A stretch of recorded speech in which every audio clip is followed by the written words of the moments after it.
네, 안녕하세요. 네, 그로스파이낸스 최정원입니다. 네, 오늘은 월간 그로스파이낸스 두 번째 시간으로 재무 결산과 재무 상태 분석, 네, 이 주제로 강의를 진행해 보도록 하겠습니다. 오늘은 크게 이제 재무회계 결산, 우리가 결산이라고 불리는 재무회계에 대해서 이제 회사들이 챙겨야 될 부분에 대해서 한번 얘기를 해볼 거고요. 그 다음에 이제 그 결산된 재무제표를 가지고 재무 분석을 하는 과정, 네, 현황 분석을 하는 과정을 한번 진행해 보고자 합니다. 첫 번째로 이제 재무회계가 뭔지부터 좀 설명을 드리고자 합니다. 우선 일단 재무회계와 세무회계를 좀 분리해 볼 수 있는 게 필요할 것 같은데요. 우리가 보통 회사분들이 이제 세무사분들한테 결산을 맡긴다라고 했을 때 사실은 이 재무회계와 세무회계 둘 다 맡기는 거다라고 보시면 되겠습니다.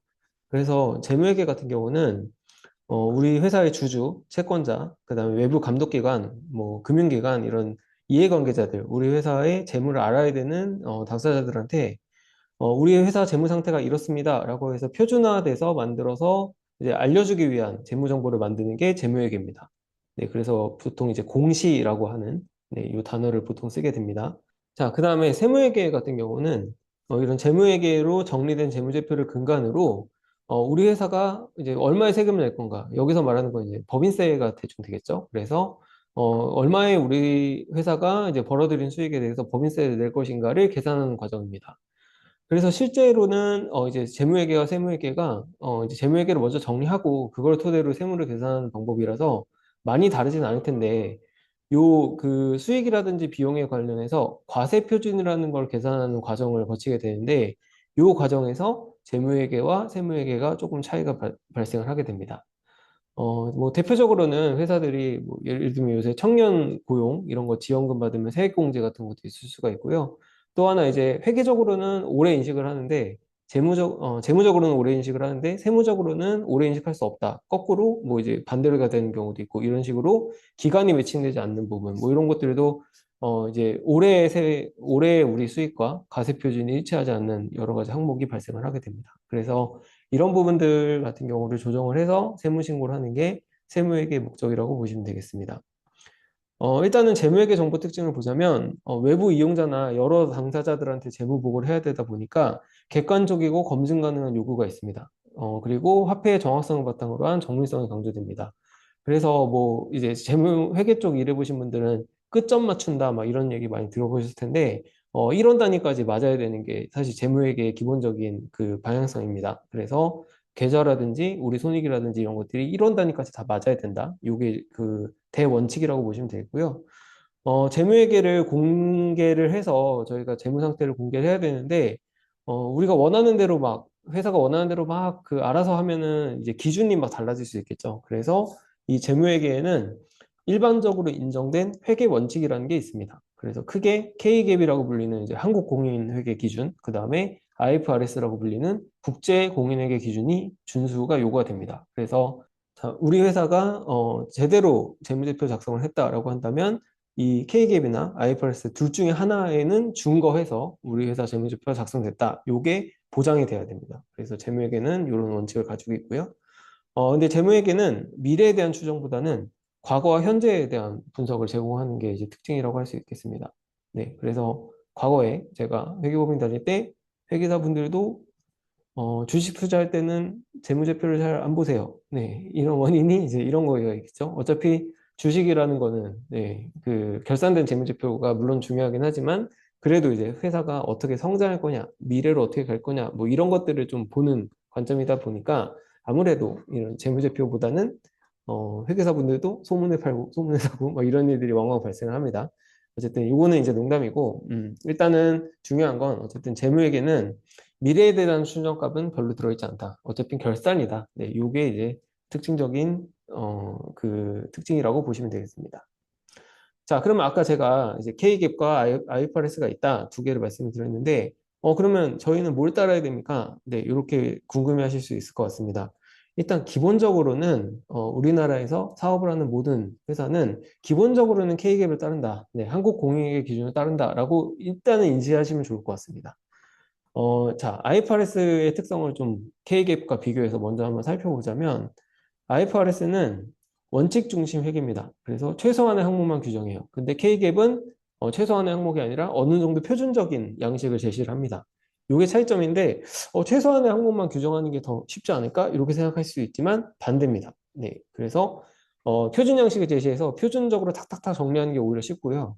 최소한의 항목만 규정하면 작성이나 해석의 여지가 생기게 되죠. 그래서 회계사들이 적극적으로 개입해야 돼요. 네, 만드는 것도 그렇고 해석하는 것도 그렇고 그래서 오히려 이제 IFRS가 좀 더 복잡한 회계를 띠게 됩니다. 자, 그 다음에 연결회계. 자, 우리 회사가 자회사도 있고, 뭐, 손자회사도 있고, 뭐, 투자자 위에 있는, 거꾸로, 이제 우리 회사를 소유하고 있는 회사도 있다. 뭐, 이런 여러 가지 이제 복잡한 구조다라고 한다면, 어차피 K갭에서는 그런 구조와 상관없이 우리 회사만 평가하면 됩니다. 근데 IFRS 같은 경우는 이 지분 구조라든지 실질적 지배나 이런 것들을 따져서 연결회계를 반드시 하도록 네, 규정하고 있습니다. 그래서 이제 연결회계가 아무래도 자회사나 손자회사 지분이나 이런 것들을 다 처리해서 손익계산서나 대체표를 만들어야 되기 때문에 아무래도 좀 공수가 많이 들어갑니다. 그래서 이제 K갭이 좀 복잡하다. 네, 이런 또 측면도 발생을 하게 됩니다.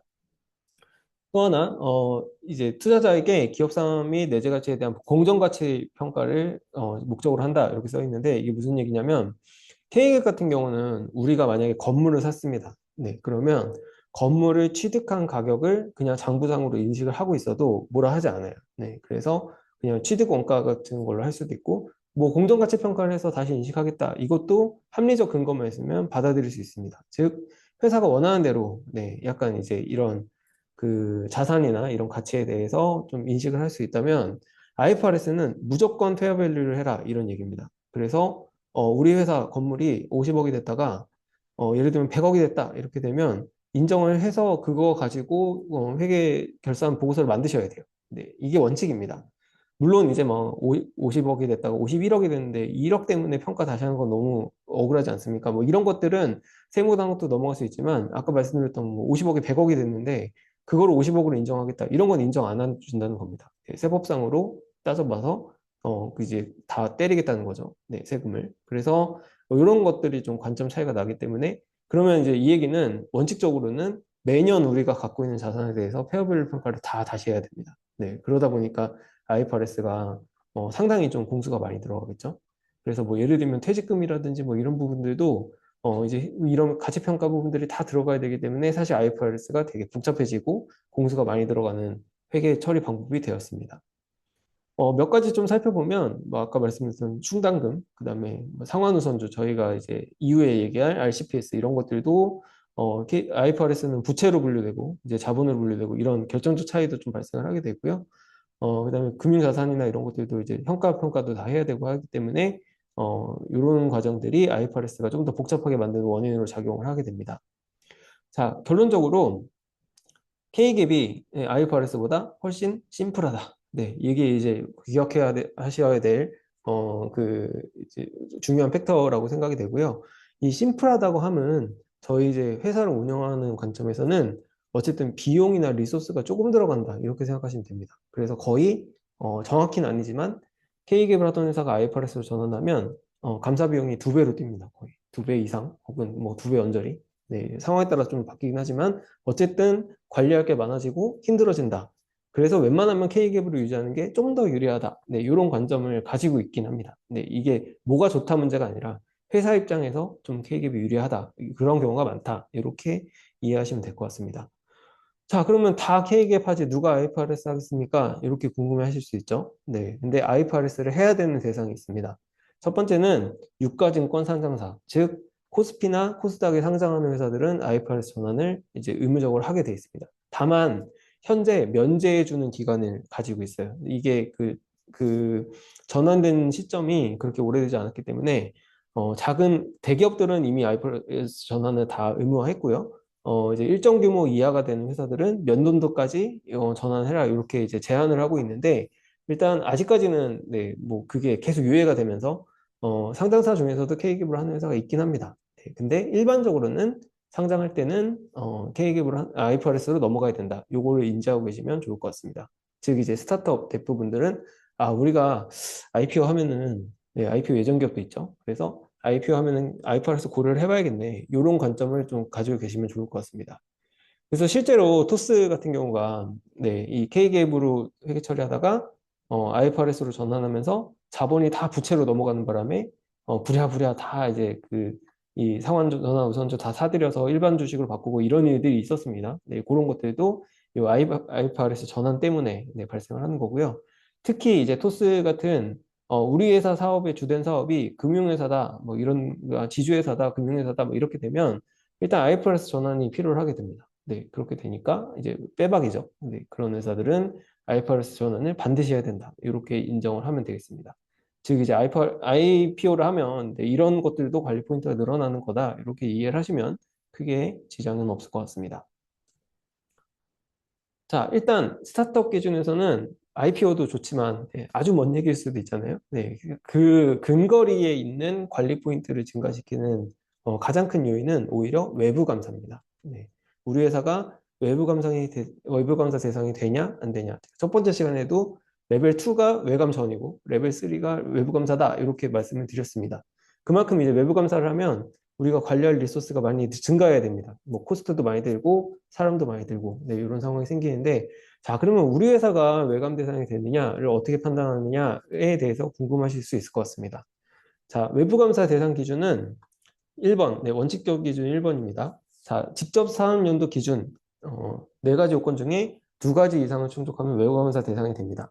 이 직전 사업 연도라는 거는 올해 우리가 충당이 이런 기준에 그 해당이 되더라도 올해 바로 외부 감사를 하실 필요는 없습니다. 즉 올해 이게 충족이 되면 내년부터 하시면 돼요. 네, 내년에 결산을 하고 그걸 외부 감사 받으시면 됩니다. 그래서 1년 후라고 생각하시면 되니까 네, 이런 부분도 좀 잘 이용하시면 좋을 것 같고요.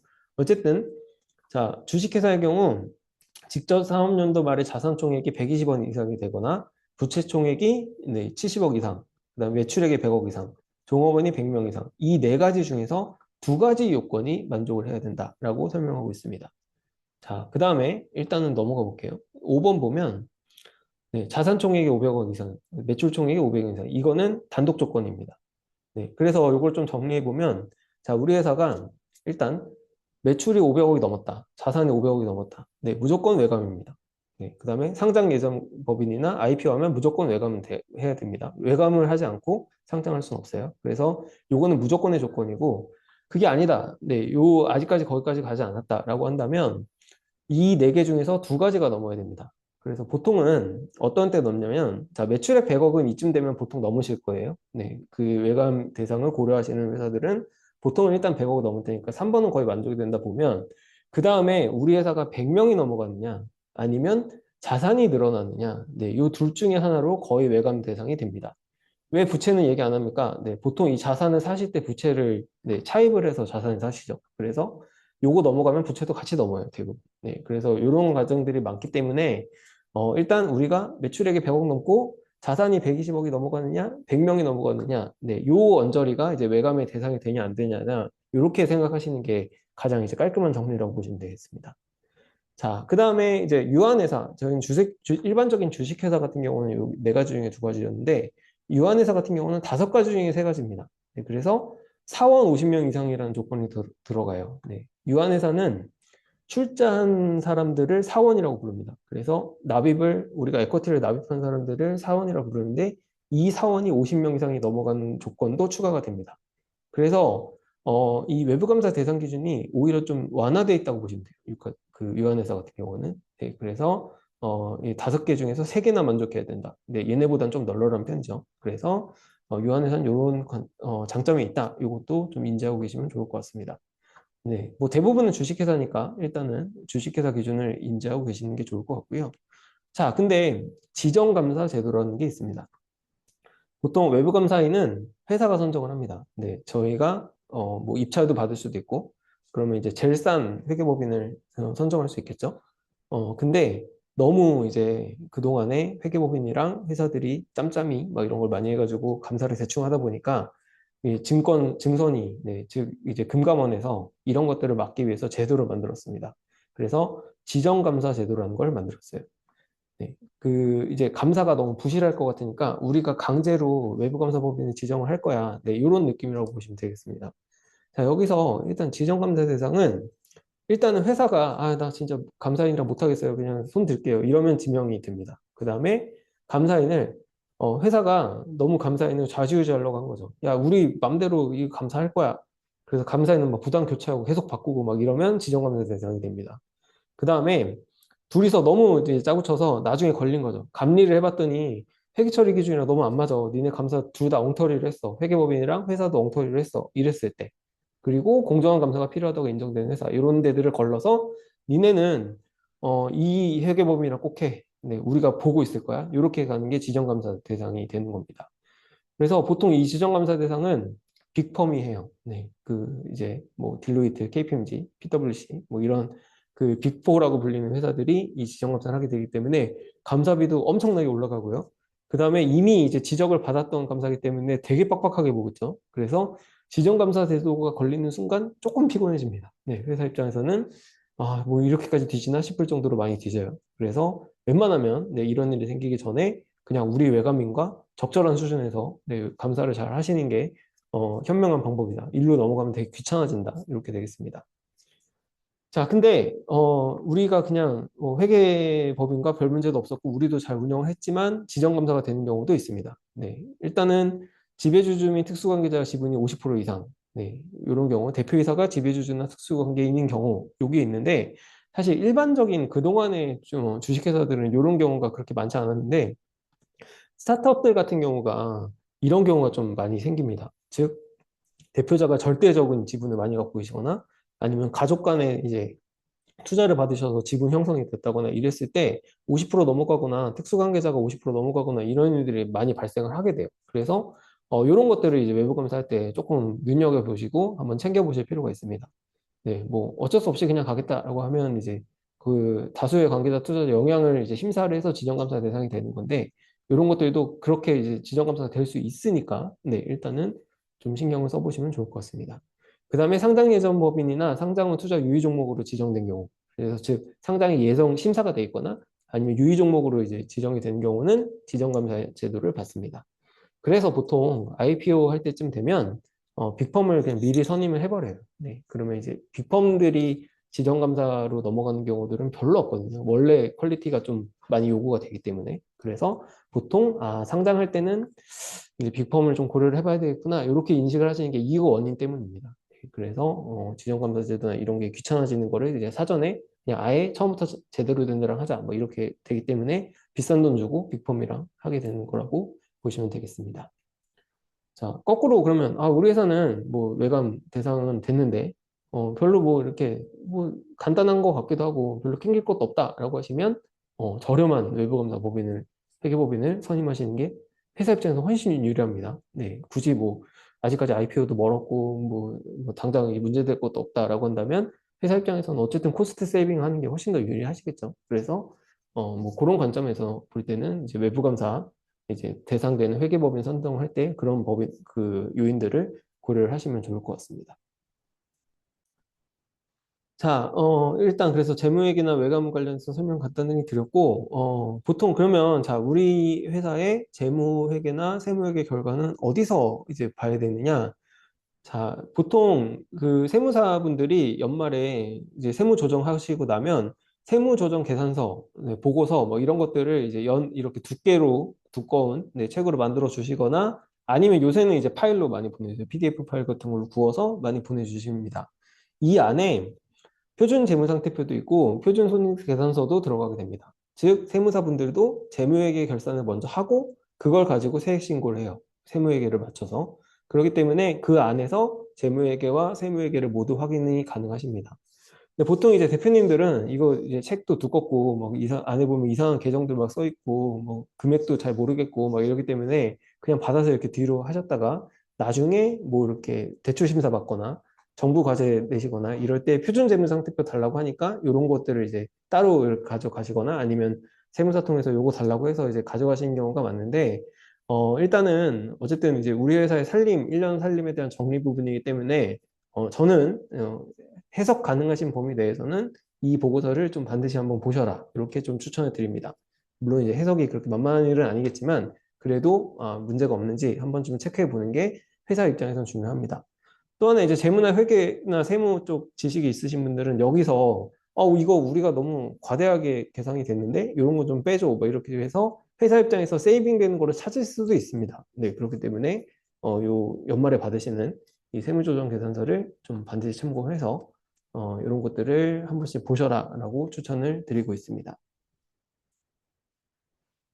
자, 일단 좀 실무적으로 그러면 스타트업에서 보통 이제 우리 회사가 너무 커지기 전까지는 그냥 대표님께서 아름아름 하시거나 아니면 다른 업무를 하는 그 담당자를 결산으로 같이 해서 결산 정리를 해봐라 뭐 이렇게 해서 운영을 대부분 하실 겁니다.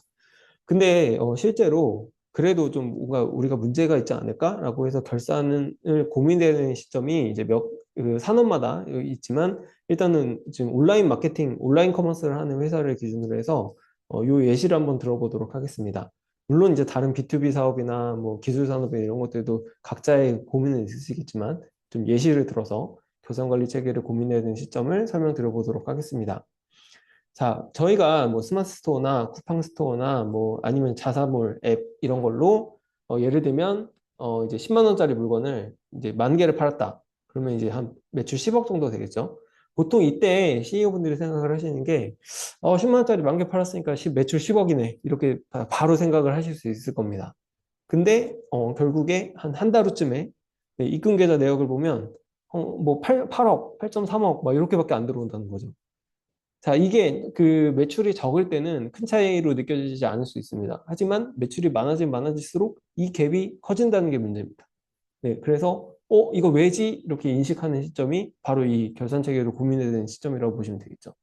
그래서 요 10억 팔 때는 자, 내가 매출 저 한 10만 원에 팔았는데 원가는 4만 원이었고 우리가 인건비, 고정비 뭐 이런 거 쓰고 있어. 그러면 10억 팔았으니까 4억 빼고 인건비, 고정비 4억 빼고 영업이익 한 20% 돼서 2억 정도 남겠지? 이렇게 되는데 이렇게 되면 매출이나 원가 부분은 좀 조정이 돼서 빠지는데 고정비 부분은 그대로 4억이 발생을 하게 됩니다. 즉 무슨 얘기냐면 원래는 영업이익이 20% 2억 정도 남아야 되는데 이렇게 되면 0.8억밖에 안 남아요. 매출이 확 떨어져 있으니까.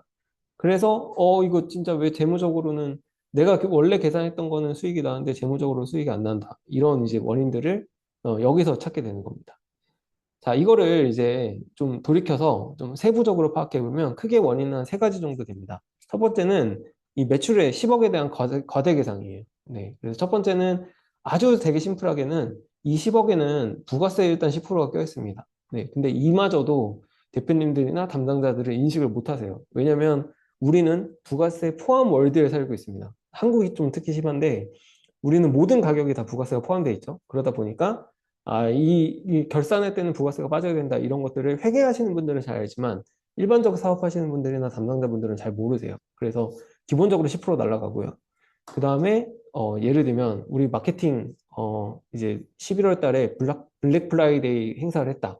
여기서 그냥 우리가 원한 게 아니라 그 플랫폼에서 한 5% 깎아주세요. 근데 일주일만 할게요. 뭐 이런 식으로 이제 타임딜 같은 거를 막 들어옵니다. 근데 이런 것들이 정확하게 이제 캐치가 안 되는 거죠. 분명히 우리는 디스카운트 할인 행사를 했는데 이 매출 10억 계산할 때 이런 것까지 계산을 못 하시는 경우들이 꽤 많습니다. 또 하나 뭐 이제 예를 들면 뭐 쿠팡이나 이런 데를 팔면 스마트 스토어도 한 4.4% 정도 수수료가 나가고 쿠팡은 뭐 9에서 10% 정도 뭐 보통 이 정도 나갑니다. 여기에 이제 여러 가지 수수료가 껴 있어요. 네, 그래서 피지사 수수료도 줘야 되고 뭐 채널 입점 수수료도 줘야 되고 관리 운영 수수료도 줘야 되고 뭐 이런 것들이 많이 껴 있습니다. 그러다 보니까 이런 것들이 정확히 트래킹이 안 돼가지고 매출을 좀 손실 본다고 느끼시는 경우들이 많이 발생한다는 거죠. 네, 또 하나는 이제 운영 손실인데 이제 매출을 잘 했다고 하더라도 운영으로 뭐 교환 반품 송만시 이런 CS 처리해 주는 거. 그 다음에 입금이 뒤로 가는 거. 뭐, 지난달에 팔았는데 뭐 3개월 후에 막 뒤질 끌다가 돈을 받았다. 뭐 이런 것들도 이제 이런 입금 내역이 좀 줄어드는 원인으로 발생을 하게 되고요. 또 세 번째는 이제 재무 관리. 뭐 그래서 우리가 이건 좀 원가나 비용 문제인데 뭐 예를 들면 샘플 물건을 막 남발했습니다. 뭐 이러면 그게 우리는 이제 이 10,000원짜리 하나 팔 때 원가 4,000원만 인식하면 된다라고 생각하지만 사실은 뭉쳐서 보면 샘플 물량만큼이 다 원가예요. 네, 그렇게 계산을 하면 4,000원이 아니라 4,500원이나 5,000원이 될 수도 있는 겁니다. 원가 자체가. 그래서 이런 이제 재고나 관리 차원에서 이런 문제들도 생기게 됩니다. 자, 그래서 다양한 원인으로 결론적으로 대표님이 인지하고 계시는 이 매출과 이 계좌에 들어오는 매출이 달라지게 되는 상황이 생기게 되는 겁니다. 자, 그러면 이때 결산관리 체계를 언제 고민해야 되냐? 제가 보는 관점은 자, 10억에서 이 8.3억이 되면 통제 불능 비용, 네, 내가 모르는 비용이 한 1.7억 정도 되는 거죠. 자, 이 정도 됐으면 사람 쓰는 것보다 이걸 막는 게 더 낫지 않을까? 이런 생각을 하시게 될 수 있다는 거죠. 네, 그래서 예를 들면 내가 1억밖에 안 팔았는데 뭐 9,500만 원 들어왔다. 500만 원밖에 차이가 안 나. 그러면 그 500만 원 잡겠다고 사람 쓰고 리소스 쓰고 하는 게 좀 아까우실 수 있습니다. 네, 근데 그게 아니라 10억을 팔았는데 1억이 차이 났다. 네, 이거는 좀 얘기가 달라지는 거죠. 그래서 이 깜깜이 비용이 관리나 우리 고용하는 비용보다 많아진다면 결산관리 체계는 고민을 해야 된다라는 게 이제 제가 일단 추천드리는 결산관리 체계 고민 시점이라고 보시면 되겠습니다. 자, 재무회계 결산은 일단 예시적으로 한번, 네, 그 포인트만 잡아서 간단하게 설명을 드려보도록 하겠습니다. 자, 뭐 예를 들면 그로스 붕어빵이라는 회사를 만들었고요. 뭐 이 설립을 운영하려면 뭐 시장 조사도 해야 되고 매출도 해야 되고 그다음에 투자 자금도 마련해서 자리나 뭐 설비도 사야 되고요. 네, 트럭도 사야 되고 빵트레도 사야 되고 뭐 식재료 구입도 하고 이런 행동들을 많이 하게 될 겁니다. 자, 요거를 가지고 대차 대조표를 만들고 손익계산서를 만들고 거기에 따른 현금 흐름표를 만드는 게 기본적으로 재무회계의 방법입니다. 그래서 우리가 얼마를 팔았고 파는 것에 대한 원가가 얼마가 계산이 되고 그 다음에 각종 비용이 들어가서 에비타나 영업이익을 만들고 그래서 나머지 이자 비용 같은 거 내고 법인세 내고 그런 것들이 이제 다 해서 우리 최종적으로 떨어진 돈 요걸 계산하는 게 손익계산서가 되겠고 우리 회사가 운영하기 위해서 자산 상황이 어떻고, 네, 부채 상황이 어떻고, 내가 투입한 자본금이 어떻고, 이런 게 1년 후에 살림이 어떻게 바뀌는지 보는 거. 요게 이제 대차대조표. 그리고 지금은 재무상태표라고 부릅니다. 그래서 이런 것들을 만들고, 그 다음에, 이제 필연적으로 손익계산서 현금흐름표가 달라질 수밖에 없는 사항들이 좀 있습니다. 네, 예를 들면 결산 리스트에서 보면, 자, 우리가 트럭을 1,000만 원에 샀지만 이거는 일단 트럭은 나중에 팔면 한 500만 원 정도 돌려받은 잔존 가치도 있고요. 그 다음에 이 트럭은 5년을 쓸 거야. 이렇게 된다면 이 1,000만 원을 그 해에 다 비용으로 인식하는 거는 좀 억울하겠죠. 네, 그래서 이렇게 계산을 합니다. 산 가격에서 잔존 가치 빼고 5년 나누면 1년에 100원씩만 까서 팔 때쯤에 500원을 만들어 놓으면 아 이거는 결산재무제표상에서 손익을 정확하게 계산할 수 있겠다 하는 게 이 감가상각비의 계산 방법입니다. 그래서 이렇게 계산을 해서 감가상각을 구해서 손익에 반영을 한다면 손익은 손익인데 현금 흐름은 또 네, 어차피 트럭을 샀으면 1,000만 원은 일단 무조건 줘야 되겠죠. 그래서 이런 격차들이 발생을 하게 되고요. 매출원가도 이제 원자재 구입 부분이라 매출원가는 이제 얘는 자재비는 한 번에 나가는 거고 매출원가는 매출 시점에 네, 그 원가를 잡는 거기 때문에 좀 차이가 발생하고 이런 갭들이 발생을 하게 됩니다. 그래서 지금 여기도 손익계산상에는 우리가 플러스가 났는데 현금흐름표상에는 마이너스가 나는 경우들이 발생을 하게 되겠죠. 이런 경우들이 사업 초기에 아무래도 돈 들어갈 때가 많다 보니까 이런 현상들이 발생을 하게 됩니다. 그래서 물론 이제 뭐 재무 공부를 안 하시는 분들은 뭐 요거를 만드시는 것까지는 좀 어려울 건데 아 그냥 우리가 그 재무제표상에서는 크게 대차제표와 손익계산서가 있구나. 네, 근데 현금은 좀 따로 움직여서 요것도 관리해야 되겠구나. 이렇게 인지를 하시는 게 일단은 중요할 것 같습니다. 자, 재무계산이 좀 되시는 분들은 여기서 또 하나의 포인트가 결국에 손익계산서에 남은 네, 요 당기순이익은 이익잉여금으로 온다. 네, 근데 만약에 이게 적자가 나기 시작하면 우리 자본을 깎아먹겠죠, 마이너스로.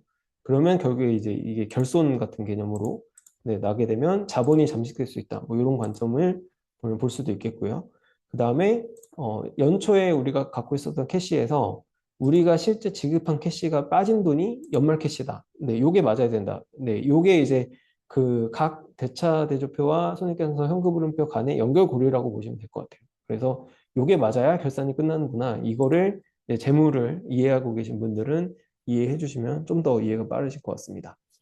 자, 요거 앞에 보시면 요 결산 리스트 갖고 이 분개하는 거 직접 해보시면 그렇게 만만치 않습니다. 특히 회사 규모들이 좀 있으시면, 그래서 만드는 것 자체가 그렇게, 이제 용이하진 않으실 텐데, 어쨌든 해석 측면에서 아, 우리 회사 재무 구조가 이렇다라는 것을 분석해 보시는 것은 의미가 있기 때문에 이 과정을 한번 설명드려 봤습니다. 자, 그러면 이제 재무 모르는 사람들은 이걸 어떻게 합니까? 네, 이거는 세무사분들이 아까 주시는 재무상태표랑 손익계산서가 있다고 말씀드렸죠. 이제 그걸 가지고 해석하는 방법에 대해서 좀 집중적으로 탐구해 보시면 좋을 것 같습니다. 자, 그래서 재무회계 결산까지 여기서 마쳤고, 이제 그 다음 아젠다로 좀 넘어가 보도록 하겠습니다. 자, 결산만 하면 끝인가? 네, 이게 좀 그 문제가 되는데, 자, 예를 들면, 우리 붕어빵이 1,000원인데 이거 1,200원을 올리면 어떻게 될까? 뭐 이런 고민도 있을 수 있을 것 같고, 이제 온라인 판매를 한번 해볼까? 온라인에 판매를 하면 판매는 늘어날 텐데 비용이 들어갈 텐데 이게 적정한가? 뭐 재고 수준 적정한가? 또 배달은 막 늘어나는데 요새 배달 앱을 써서 그 배달할 건지 아니면 우리 직원을 시켜서 직접 배달할 건지 이런 고민도 있을 수가 있고요.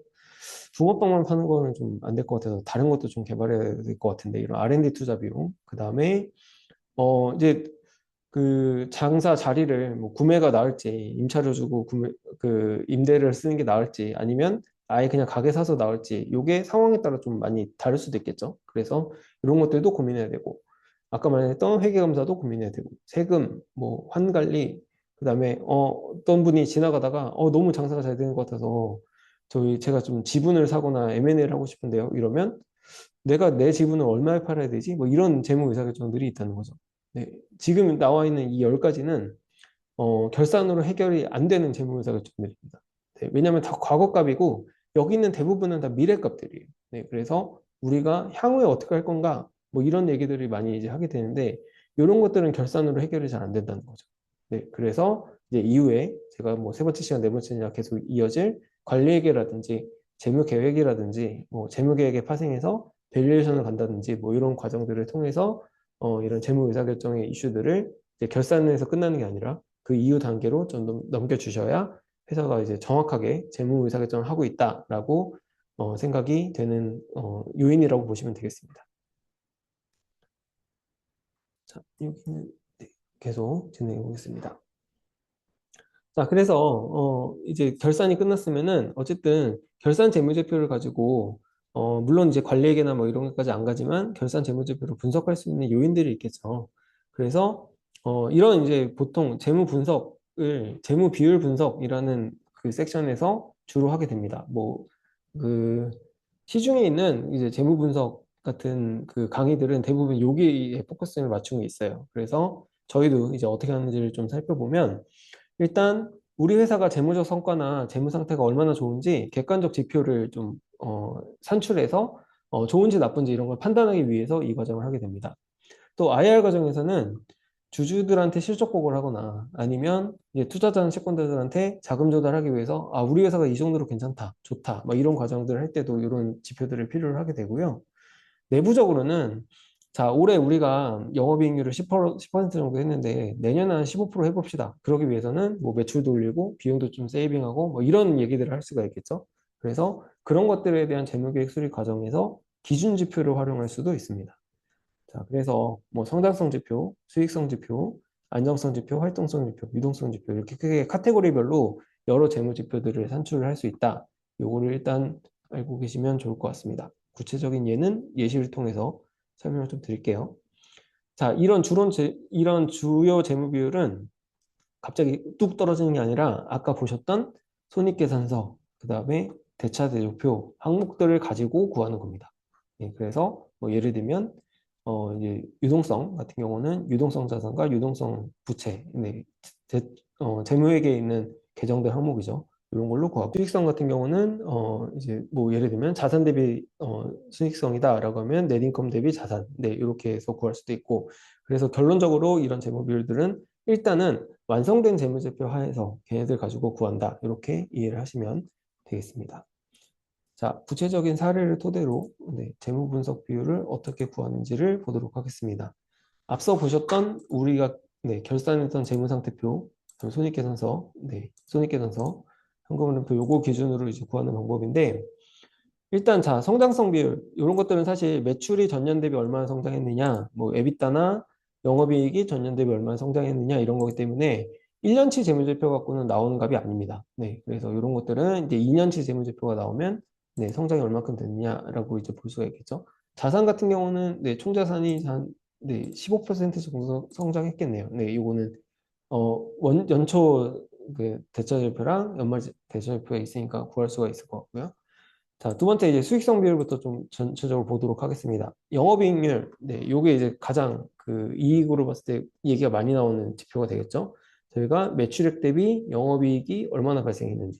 네, 그래서 우리가 정상적인 우리 사업을 가지고 돈을 얼마나 벌어들였냐를 요거로 평가를 하게 되고요.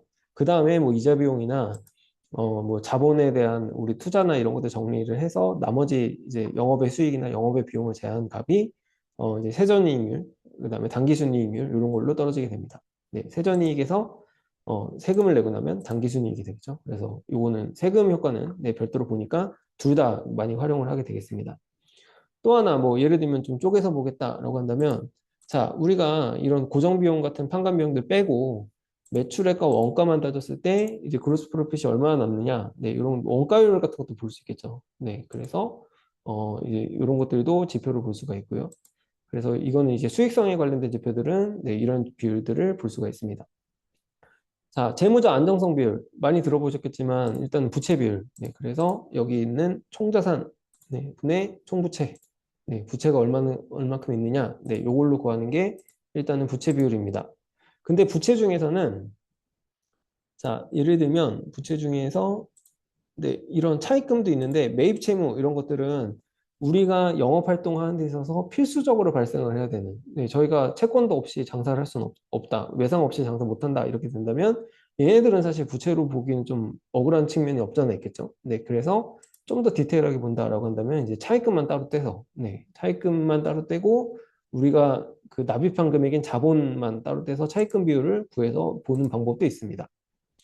또 하나, 우리가 자산이나 자본은 되게 적은데, 뭐, 버는 거에 비해서 이자는 충분히 잘 세이빙하고 내는 것 같아. 뭐, 이렇게 본다면, 자, 영업이익 대비, 네, 우리가 영업이익 대비 이자 비용 비율을 봐서, 이게 우리는 한 7배 정도 하고 있네? 그러면 7배나 벌었는데 7분의 1 정도는 이자 비용 낼 수 있는 거 아니야? 뭐, 이렇게 생각을 하시는 거죠. 네, 이런 비율로 이자 보상 비율도 볼 수가 있습니다. 네, 그 다음에, 자, 우리가 자산 중에서 비유동 자산, 뭐 건물, 뭐 이런 설비 자산 이런 것들이 많아. 그러면 좀 안정적으로 볼 수 있는 거 아니야? 뭐 그렇기 때문에 이런 비율도 볼 수가 있고, 이제 그 중에서 자산을 전체로 보기보다는 우리가 납입한 자본, 그 다음에 이제 장기로 빌린 부채 이런 것들과 비유동 자산의 비율을 보겠다. 이런 관점에서도 안정성 비율을 볼 수가 있습니다. 활동성 비율은 보통 회전율이라고 하는데, 뭐 예를 들면 대표적으로 자, 우리가 재고 자산을 사와서 그걸 매출하는 회사다. 근데 몇 바퀴가 돌 거냐? 우리가 재고 자산을 1,000만 원을 사왔으면 예를 들면 20바퀴가 돈다. 그러면 한 2억 정도 매출을 하면 네, 20바퀴를 돌릴 수가 있겠죠. 그래서 이게 얼마나 빨리 되느냐? 네, 만약에 이게 2바퀴다라고 한다면 우리가 2억을 팔아도 재고 자산이 1억 정도 보유를 해야 된다. 이러면 우리는 재고 부담이 좀 상당히 높은 회사라고 볼 수 있겠죠. 그래서 이제 우리끼리 비교, 상대 비교 이런 식으로 하기 위해서 재고 자산 회전율, 그 다음에 우리가 매출을 했는데 매출 채권이 이제 얼마큼 들어오는지, 걔가 우리가 그러면 장사를 할 때 매출 채권은 어느 정도를 항상 보유를 해야 되겠다라는 것을 판단하기 위해서 매출 채권 회전율 이런 것들도 관리를 하게 됩니다. 자, 그리고 이제 활동성 비율이나 뭐 효율성 비율로 볼 수 있는데, 이제 인원당 우리가 매출 얼마 할 거야, 뭐 수익 얼마 낼 거야, 뭐 이런 것들도 이제 많이 봐주기 때문에 이런 것들도 이제 활동성이나 효율성 비율로 관리를 하게 됩니다. 자, 유동성 비율은 말 그대로 요 쌈짓돈이에요. 네, 우리가 현금이나 이런 유동성을 얼마나 들고 있는데, 이제 유동성 차입금, 그래서 올해 안에 갚을 돈이 얼마나 있느냐. 이거는 말 그대로 이제 급전의 문제가 되겠죠. 네, 주머니 돈을 가지고 올해 필요한 자금 수요를 커버할 수 있겠느냐. 네, 이렇게 보는 게 유형자산, 네, 유동 비율, 요거라고 보시면 되겠고, 현금 흐름 비율은 상황에 따라서 이제 우리가 초기에 투자가 많이 나가는 회사일 수도 있고, 그다음에 이제 영업이익이 좀 충분히 들어오는 회사일 수도 있고 해서 부호가 마이너스랑 플러스로 왔다 갔다 하긴 하지만 어쨌든 이제 자본 대비 충분한 현금이 돌고 있는지 나가고 있는지 아니면 부족한 게 없는지를 체크해 보는 지표라고 보시면 되겠습니다. 자, 일단 이렇게 이제 대략적으로 재무 비율들을 구할 수가 있는데 재무 비율 분석할 때 제가 강조하는 포인트들이 있습니다. 첫 번째는 과거에는 예를 들면 자, 부채 비율 200% 정도 되는 회사는 괜찮은 회사다. 근데 400%, 500% 되면 안 좋은 회사야. 뭐 이런 식의 이제 그 강의들이 많았습니다. 네, 저도 대학 다닐 때 그렇게 배웠는데 지금은 이건 완전 다른 얘기입니다. 네, 일단은 요새는 부채 비율 1000%, 1500% 되면은 오히려 자본 조달 가능성이 되게 높은 회사예요. 네, 금융기관이나 이런 데서 이 신용심사를 엄청 까다롭게 하기 때문에 1500%까지 빌려줬다는 얘기는 아 얘는 갚을 능력이 있으니까 이 정도까지 가는 거야 이렇게 보시면 됩니다. 네, 그러면 원래 해석과 완전 이제 반대 상황이 발생을 하게 되겠죠. 또 하나 뭐 예를 들면 이자 보상 비율도 과거에는 뭐 4배, 5배 이 정도가 좋다 뭐 이렇게 말씀드렸지만 뭐 사실 이게 저희가 꼭 이자가 그 주된 사업이 아닌 경우는 이 이자 보상 비율을 좀 낮추더라도 다른 걸로 좀 이익을 가져가는 경우도 있을 수 있고요. 그래서 이제 과거에 이런 재무 비율이 뭐 영업이익도 마찬가지고요. 뭐 10% 수준이 보통 좋다 뭐 이렇게 얘기를 하지만 예를 들면 유통업 같은 경우는 1, 2% 정도 수준만 돼도 매출액이 워낙 많기 때문에 네, 그 명목 금액 자체는 확 올라갑니다. 네, 그래서 1, 2%도 충분하게 네, 그 영업이익률로 평가받을 수 있는 경우도 있어요. 그래서 요거는 네, 두 가지 방법으로 좀 분석을 하셔야 되는데 첫 번째는 우리 전년 대비 좋아지고 있는지, 네, 전년 대비 나빠지고 있는지 이런 식으로 분석하는 게 이제 첫 번째 방법입니다.